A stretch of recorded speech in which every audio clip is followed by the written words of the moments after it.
السلام علیکم، آپ دیکھ رہے ہیں سرعام نیوز۔ ڈی ایس پی صدر سرکل حالتدار کی زیر نگرانی ریکارڈ یافتہ منشیات فروش آفتاب عرف مٹھو گینگ ملک عبدالحنان عوان نمائندہ دنیا نیوز کے پلاٹ پر قبضہ کر رہے ہیں، جس کی نگرانی براہ راست ڈی ایس پی سرکل کر رہے ہیں۔ ذرائع کے مطابق چند دن پہلے بھی ڈی ایس پی صدر کے ایم پر ان لوگوں نے نمائندہ دنیا نیوز کے پلاٹ پر قبضے کی کوشش کی اور ڈپٹی صدر سرکل نے ملک عبدالحنان عوان کو دفتر بلا کر ہراساں بھی کیا اور پلاٹ خالی نہ کرنے پہ ایک جھوٹا مقدمہ نمائندہ دنیا نیوز اور اس کی ساری فیملی پہ دے دیا گیا۔ ملک عبدالحنان نے بتایا کہ جب بھی یہ منشیات فروش قبضے کے لیے آتے ہیں، ڈی ایس پی صدر پولیس کی گاڑی کو قبضے والی جگہ پر کھڑا کر دیتے ہیں تاکہ ان منشیات کے ڈیلرز کو قبضہ کرنے میں دشواری نہ ہو۔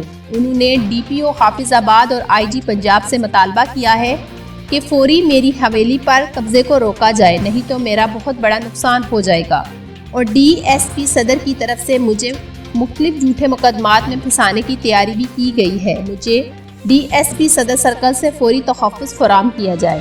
مزید خبروں اور اپڈیٹس کے لیے دیکھتے رہیں سرعام نیوز۔